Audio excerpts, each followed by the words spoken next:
The salvage ship Rustblade floated quietly in the shadow of Jupiter's rings, surrounded by chunks of ancient ice and rock drifting slowly through the dark. It was supposed to be a normal run, one man, one ship, and a week of cutting metal. From old Rex. The pilot, a human named Darren Cole, had done this kind of job dozens of times. He wasn't a soldier, wasn't famous. Just a quiet man trying to make a living by pulling valuable scrap out of dangerous places. But that day, something changed. As he worked deep inside the field of tumbling asteroids, a strange signal cut across his ship's communication systems. At first, it sounded like static. Then, a rhythm began, a pattern too smooth, too perfect to be natural. Darren froze. He leaned closer to the controls, trying to trace it. The signal wasn't coming from a beacon or a satellite. It was coming from something alive. Before he could react, the ship's alarms flared red. A lock had been placed on his location. Something unknown had found him and was aiming at his ship with deadly precision. Darren's hands moved fast. He turned off the auto-stabilizers, dipped under a moving asteroid, and pushed his engines to full. He flew low and tight, skimming sharp rock edges and trying every trick he knew to break the lock. But the signal didn't stop. It followed him, pulsing steadily, like a heartbeat through the void. The computer couldn't identify its source. It wasn't pirate tech, wasn't military. It was older than both and far more advanced. Then, through the broken static, came a voice. A single word. Human. It was soft, but it struck Darren. Harder than any gunshot. The voice wasn't robotic. It was alive, female, cold and certain. Then another message came. This time, a whisper, as if someone stood right behind him, even though he was alone in that cockpit. I've finally found you. Don't run. Darren didn't hesitate. He ran. He didn't care who or what was speaking.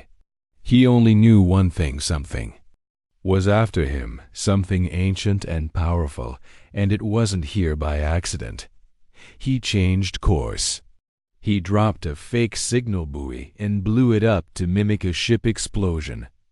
Then he dove into a wormhole path that hadn't been used in years. It was risky half the time. Those paths didn't even hold stable, but he didn't look back. When he emerged, light years away, he waited. Minutes passed, hours, nothing, no signal, no voice. Darren let out a breath and leaned back. Maybe he had escaped. Maybe it was over. But just as he powered down the engines and let the ship drift, the whisper came again, soft and close. You can run to the edge of the stars. I will find you. Darren felt a chill run through his spine. He wasn't just being chased, he was being hunted. And whoever was doing it wasn't trying to kill him. Not yet.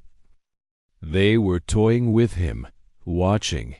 And now, across all the silence of space, they had reached out, not with weapons, but with words. He tried to remember if he had ever crossed someone like this. Maybe during a mission. Maybe during one of those black market salvage jobs from alien zones. But nothing came to mind. Whoever she was, she knew him or thought she did. His ship's systems couldn't shake the trace.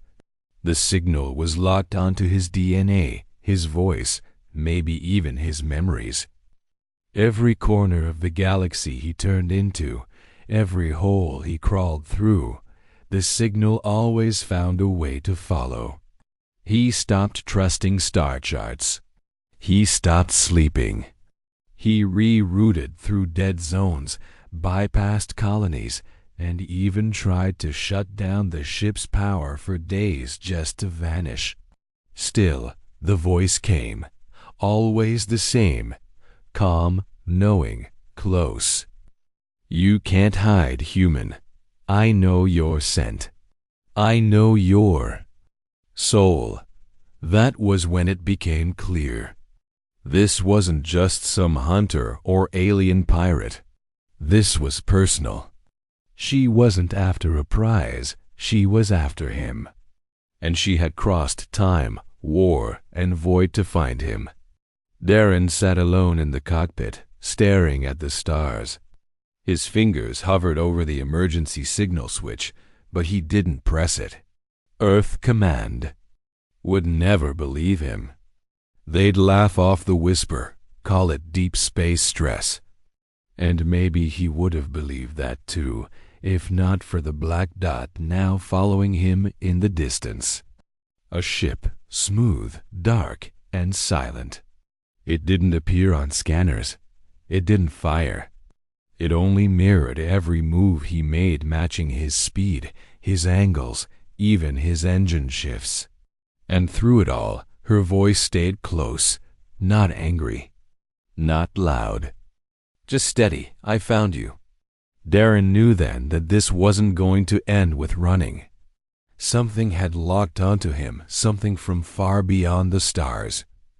A being that claimed to know him, to belong with him. Or worse, that he belonged to her. And in that cold, endless sea of stars, with the planet-sized weight of silence pressing down on him, Darren realized something terrifying. He was no longer just a man running from something unknown. He was part of a story he didn't remember, connected to a creature that refused to let go. And now, the chase had truly begun. Darren's message finally reached Earth Command, bouncing off relay satellites and military outposts until it found a human ear willing to listen. But even then, the response was cautious. He was far out, deep in unprotected space, and whatever was tracking him moved faster than any known ship. The voice he kept hearing didn't match any registered species, and his claims about being hunted across the stars sounded more like a ghost story than a tactical report. They advised him to keep moving and report any changes, but no reinforcements. We're coming soon. Darren didn't wait for help. He changed his flight path again, dropping into long-forgotten travel routes and warping through abandoned wormholes. He even shut down his ship's heat signature and communications, trying to disappear into the cold of space. He left behind debris fields and triggered decoy explosions to make it seem like his ship had been destroyed. He even flew straight through the tail of a comet to wash away his ship's trail. But it never worked. No matter what trick he used, the strange black ship returned. It didn't shoot or speak. It only followed, drifting silently just close enough to be seen, but never close enough to touch. And then, as always, the voice returned, soft, calm, confident. You're not meant to escape. You belong to me. Darren's fear began to twist into something sharper confusion. Why him? What had he done to deserve this? Was he marked somehow? Had he touched alien tech during a salvage job? Had he wandered into some place forbidden? Without knowing, none of it made sense. He checked every mission report, every scan of his body. Nothing strange. Nothing illegal. But she kept coming, always certain of one thing. She knew him. When she finally cornered him near a dying red star, he expected weapons. He expected death. Instead, something far stranger happened. The black ship didn't attack. It matched his speed, rotated to align with his airlock, and sent a boarding request in perfect Earth standard language. Against every instinct screaming in his body, Darren allowed the connection. He backed up, gun in hand, watching the inner door open. Steam hissed. Lights flickered. And then she stepped in, the alien. Woman was taller than any human he had seen. Her skin was deep blue, with lines of glowing silver running down her arms and across her face. Her eyes were white and glowing, with a calm that didn't belong in this kind of moment. She wore armor that looked both ancient and advanced, with a symbol over her heart that pulsed like a heartbeat. And as she looked at him, her face softened. She did not reach for a weapon. She did not speak in threats. Instead, to Darren's shock, she knelt on one knee and bowed her head. "I found you, husband." The silence that followed stretched for long seconds. Darren stared, mouth slightly open, gun still raised but hand beginning to shake. "What did you just say?" he asked, almost choking on the words. She looked up, smiling slightly. "You saved me once. You made the vow. You are mine." He demanded answers, stepping back, struggling to understand. She introduced herself as Kailari, a warrior from a race called the Janari. She said they were once allies of Earth, long ago, during a war on the outer edge of known space, a war that most of humanity had forgotten or buried. She said a human soldier had saved her from death, broken a sacred seal, and made a vow of protection in their ancient way. That human had vanished in a wormhole during the war, never seen again. But Janari legends spoke of rebirth, of a soul returning in a new form. Kailari had spent decades searching, her path guided by tech and belief, crossing stars to find him. Darren thought it was impossible. He had never fought in a war. He had never left the local system until his job demanded it. But Kailari was sure. She said she had followed a trail written in his DNA, in the shape of his thoughts, even in the rhythm of his voice. He tried to argue, to push her away, to make her see the mistake. But Kailari was not listening to doubts. She had found her goal, and nothing else mattered. "We share a bond," she said. "You awakened it. I followed the stars. And now you are mine." Darren felt trapped, not by weapons or walls, but by something deeper, something impossible to explain. This alien woman had crossed galaxies not to fight him, not to kill him, but to claim him. And as strange and terrifying as that was, something inside him whispered that she wasn't lying. That maybe, just maybe, he had lived another life once. That something in him had called her here. But before he could think more, before he could even begin to understand, the ship's alarm screamed again. Another signal. Another threat. And this time it wasn't Kailari. It was something worse. Something much, much bigger. And it was already here. Kailari stood in the dim light of the Rustblade's control room, her silver-lined blue skin glowing softly as she spoke of things that didn't make sense to Darren. She said he had once saved her. Life during a war most humans didn't even remember. A war fought far beyond the mapped sectors in a place called the Fringe Worlds. According to her, he had broken a Janari seal during that war, an act of great meaning among her people, and made a vow to protect her, a vow that tied their spirits together. She said that man had vanished during a mission through an unstable wormhole and never returned.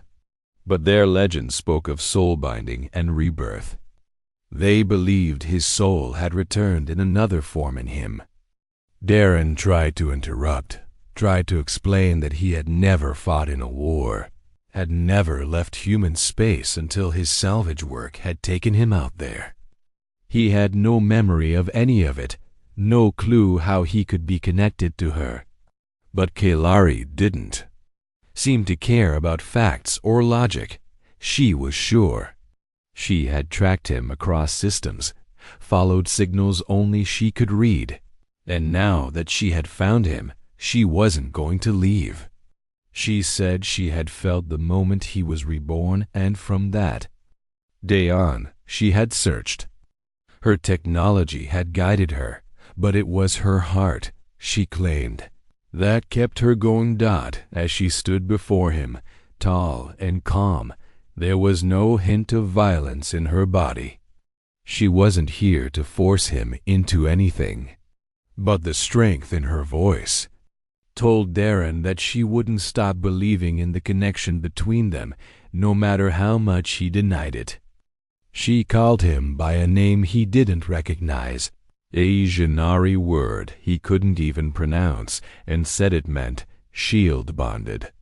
To her, this wasn't about capture. It was reunion.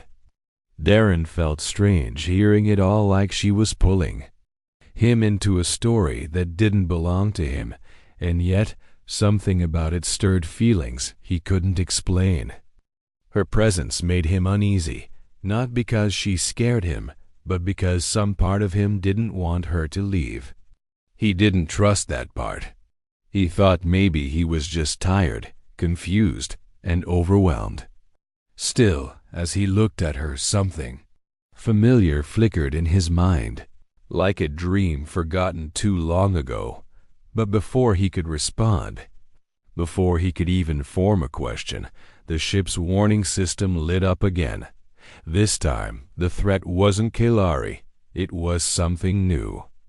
A massive energy spike appeared just outside sensor range. The computer couldn't identify it, but Kalari did. She turned to the screen, her face turning cold with fear. "They followed," she said quietly.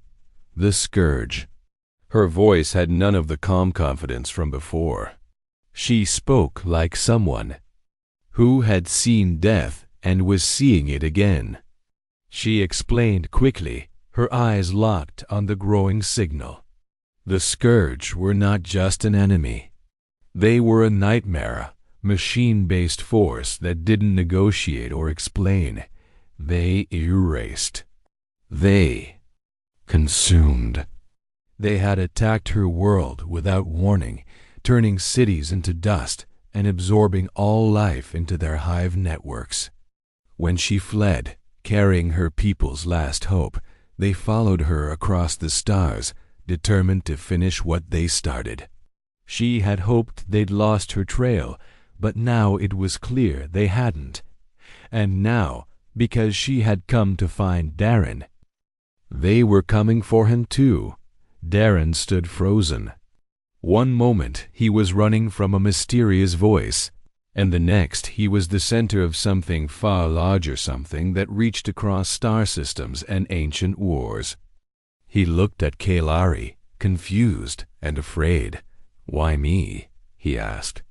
"Why would they care about me?" Kalari looked at him, eyes full of pain and truth. "Because I do.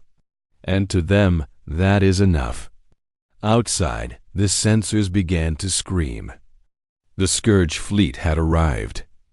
A black shadow appeared on the edge of the screen, growing larger by the second. Kalari reached for her weapon and moved with sudden purpose. "We have to leave," she said. "Now." Darren followed her without thinking, his thoughts spinning with questions and fear. What was this war he'd been dragged into? What was this bond she spoke of? And more importantly, was there a way to survive what was coming next? As the rust blade turned and lit up its engines, pushing away from the red star's gravity, The stars around them began to darken, blotted out by the shapes of ships that didn't belong to any living race. The Scourge had come, and they weren't here to talk. The Scourge fleet arrived like a nightmare from the dark edges of space, their ships shaped like twisted shadows, moving without sound or light. Kelari called them ancient destroyers, beings that were not fully alive but not machines either. They were something in between, something cold and hungry, and once they set their eyes on a world, nothing survived. Darren saw the destruction with his own eyes when a human colony on Titan sent a distress signal just moments before everything went silent. He watched in horror as the last images showed people running, buildings burning, and then only static. No survivors, no reason, just erasure. Kelari explained that the Scourge didn't conquer planets or take prisoners. They simply wiped out anything they didn't control and turned it into more of themselves. They absorbed knowledge, power, and even memories from those they destroyed. And now that they had followed her trail, Earth was in danger. The worst part was that the Scourge weren't even after Earth, they were after her. And since she had come to find Darren, he had become a target too. Earth Command was hesitant to trust Kelari at first. Human history had many warnings about sudden alien arrivals, especially ones that claimed to know secret things about a human they'd never met.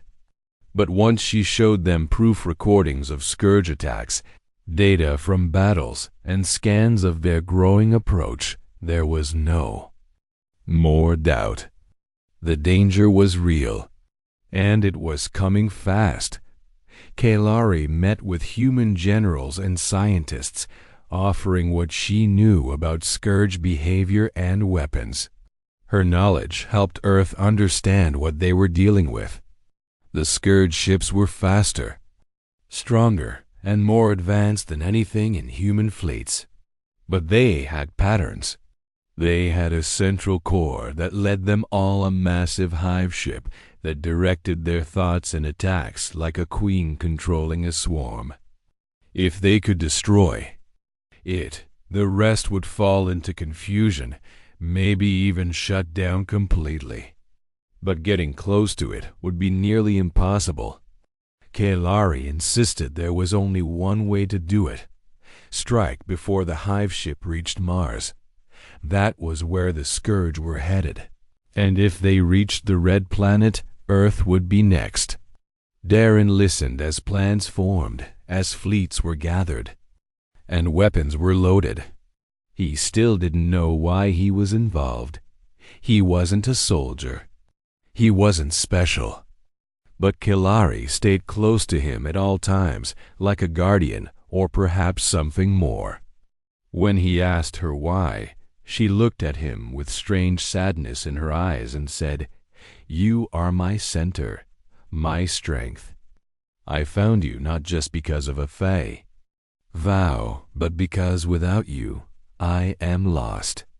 Her words made Darren feel heavier and lighter all at once.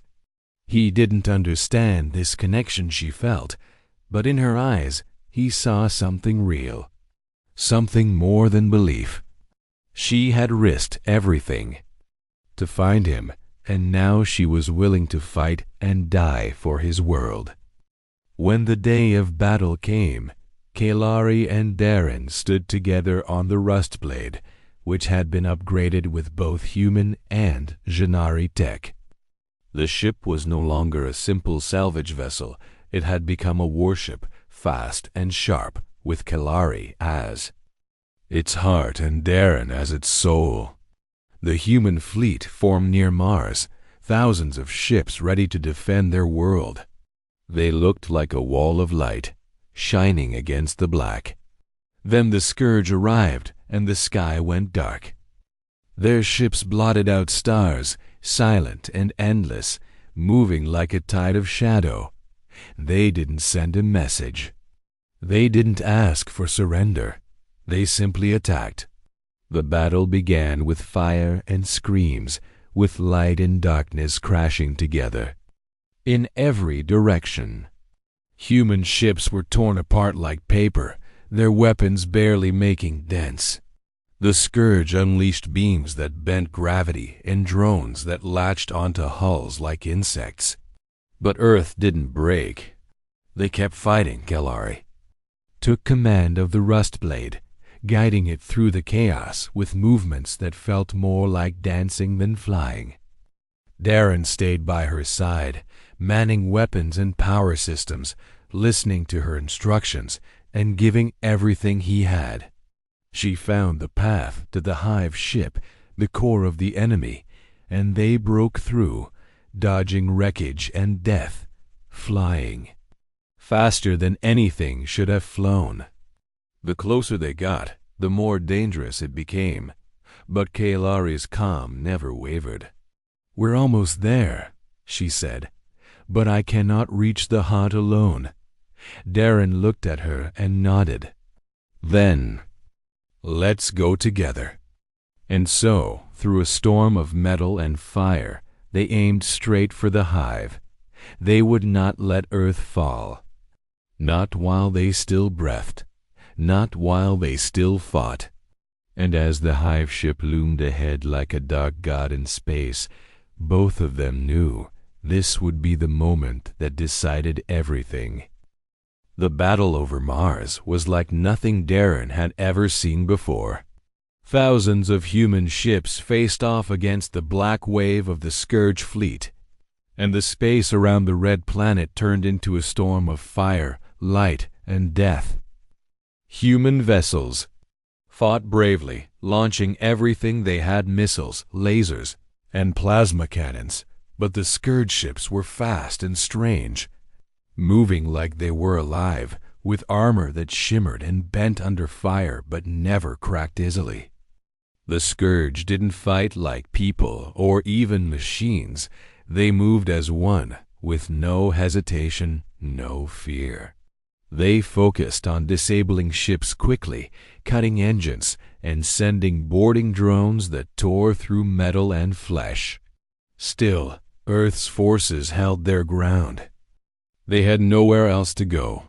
They knew what was behind them: home, families, and everything that made life worth fighting for. The sky around Mars was full of burning wreckage and shattered metal, but also full of courage. The Rustblade, now transformed into a hybrid warship, dove into the thickest part of the battle. Kailari was at the controls, her body perfectly in sync with the ship thanks to the Janari interface systems she had installed.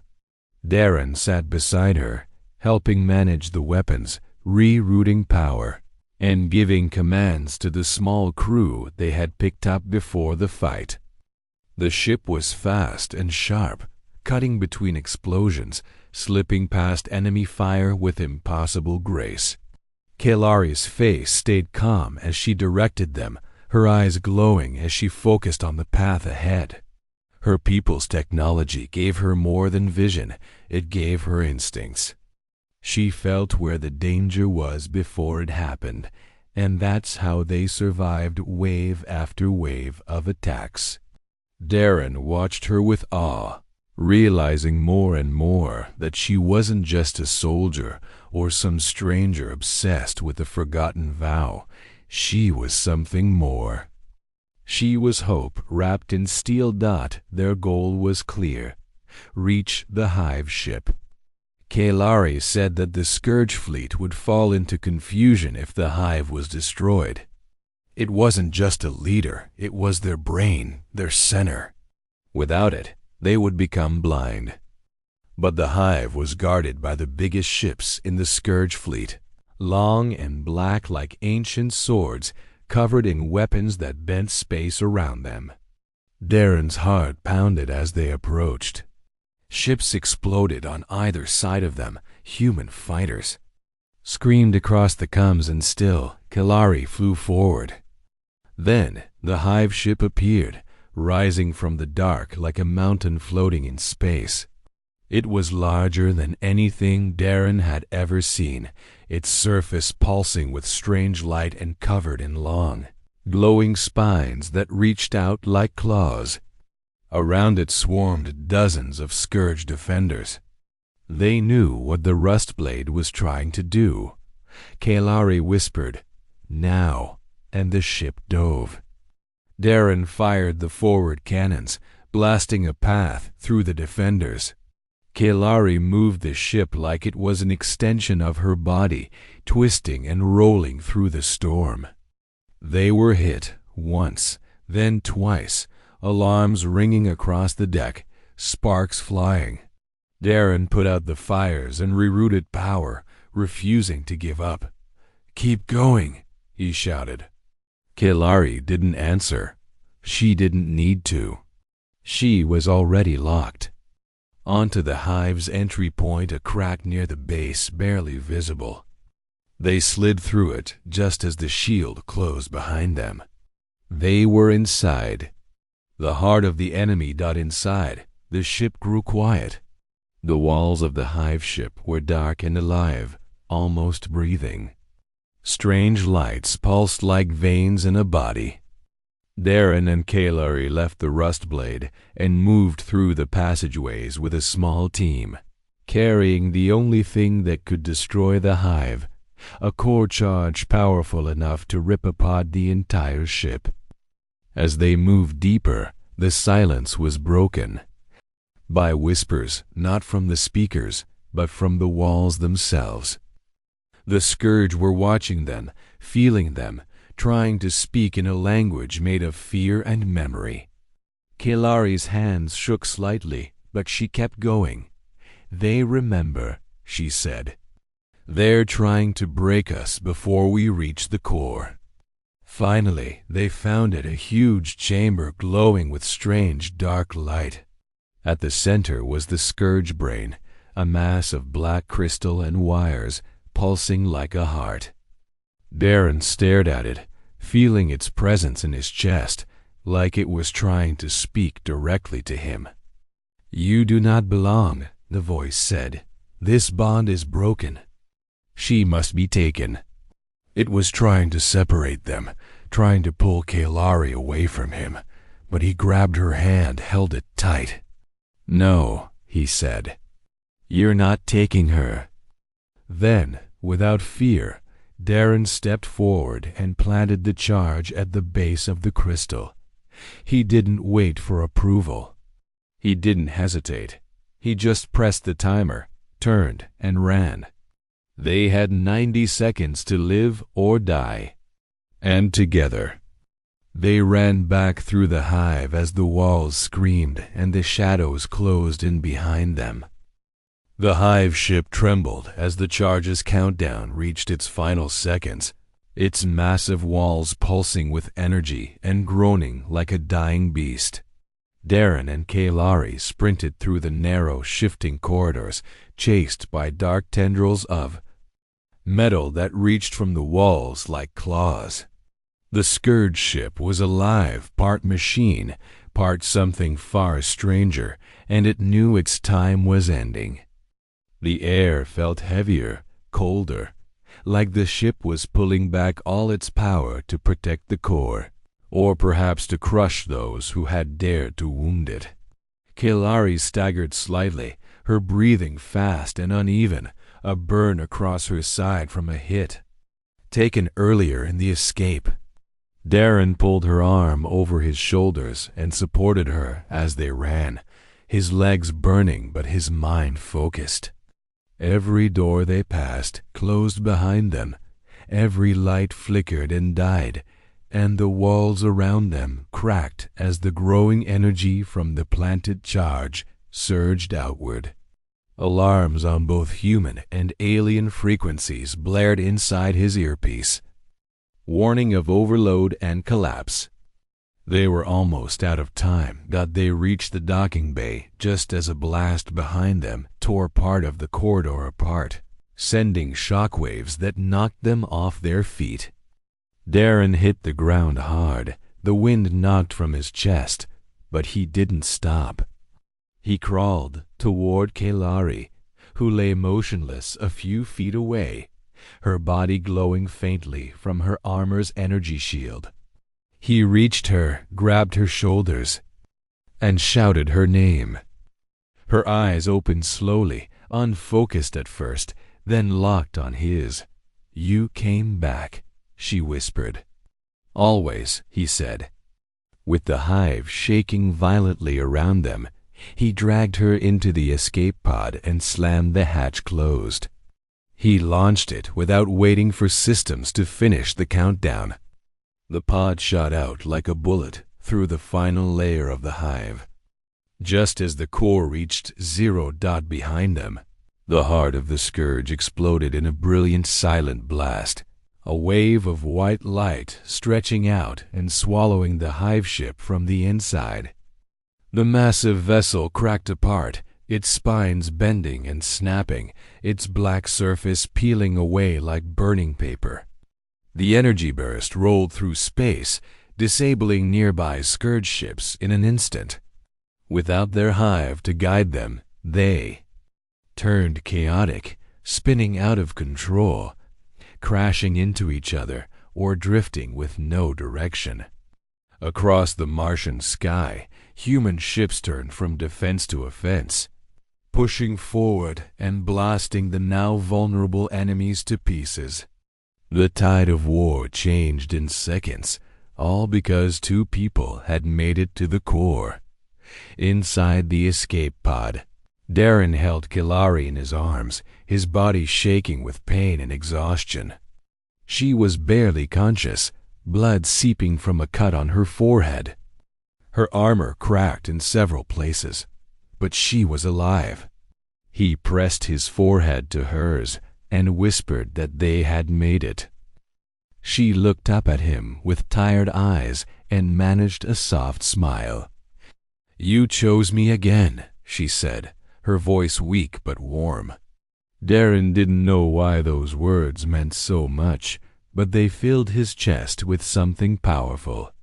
Maybe he still didn't understand the full truth about her or the bonds she believed connected them, but he knew one thing: he would never let her face death alone. They had fought as one, survived as one. That meant something. The escape pod was picked up by a human recovery ship hours later. Medics rushed in, pulling them out and treating their wounds. News of the hive's destruction spread across every channel, turning panic into celebration. The Scourge fleet, broken and leaderless, was falling back into deep space. Humanity had won. Darren and Kalari were brought to Earth orbit for recovery, where generals and leaders came to see the pair who had turned the war. Darren didn't care about medals or praise. He stayed close to Kalari's bedside, holding her hand while she healed. She told him stories of the Jannari, of their stars, their memories, and how she had never stopped believing that she would find him. He didn't fully understand the past she spoke of, but he could feel the weight of it in her voice. Maybe he really had been someone else once. Maybe he had saved her in another life. But in this life, in this moment, he was here now. He had chosen to stand by her, not because of a vow made long ago, but because of who she had become to him. Together, they had walked into the heart of death and lit a fire that shook the stars. Now the war was ending, and something new was beginning, not just for Earth, but for both of them. The explosion of the Scourge hive ship echoed through the system, and with it came the end of the enemy's control. Ships that once moved with perfect timing now floated without purpose. Their weapons powered down, their signals went silent, and their deadly formations fell apart like broken glass. Across Mars orbit, the human fleet turned the chaos into a final push. Earth's warships and fighters, battered but still standing, launched a fierce counterattack. One by one, the leaderless Scourge vessels were destroyed. For the first time in the battle, humanity had the upper hand. On every channel, voices shouted with renewed hope, rallying around the news that the Hive ship had been destroyed.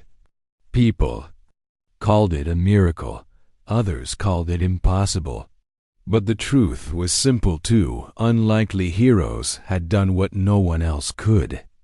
While the battle wrapped up outside, Darren sat inside a recovery bay on an orbiting station, holding Kellari's hand as she slowly came back to strength.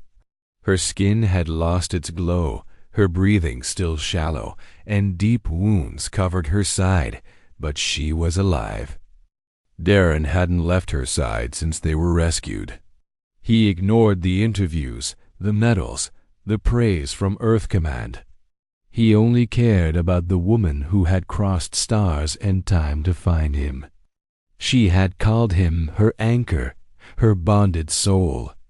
And though he still didn't fully understand the connection, he felt it now. He felt it in every glance, every breath they shared. He had fought for her as she had fought for him. And that meant something more than words. As days passed and the Scourge were pushed further into the void, people began calling Darren and Kellari legends.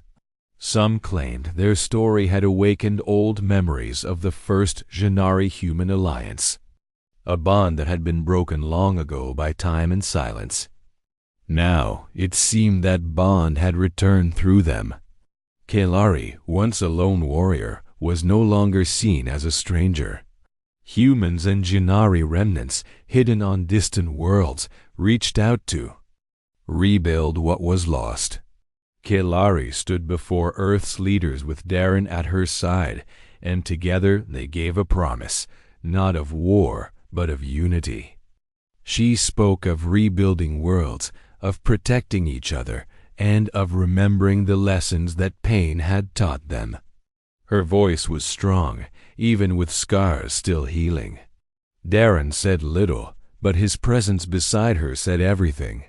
He had chosen her, not because he was bound by some past he didn't remember, but because she had shown him something true, courage, loyalty, and a love that didn't need to be explained. When the ceremonies ended and the fleets began returning home, Darren and Kellari stood together under the stars. They looked out at the sky that once chased them with fear, but now held peace. She took his hand, fingers lacing with his. "We have won," she said softly. "But what do we do now?" Darren smiled, the stars reflecting in his eyes. "We live. We find what comes next." She nodded, resting her head against his shoulder. Around them, new ships were being built, not for war, but for travel, for peace, for exploration. A future was being shaped, not by generals, but by people who had chosen to fight not for glory, but for each other. The bond between Darren and Kellari had not just changed them, it had changed the course of the galaxy. And as they stood together in the quiet after the storm, they knew that what came next would be something new. Not easy, not perfect, but real. The war was over. The stars were quiet, and in that silence something greater was born. Something made of strength, sacrifice, and hope. A future not written by fate, but chosen together.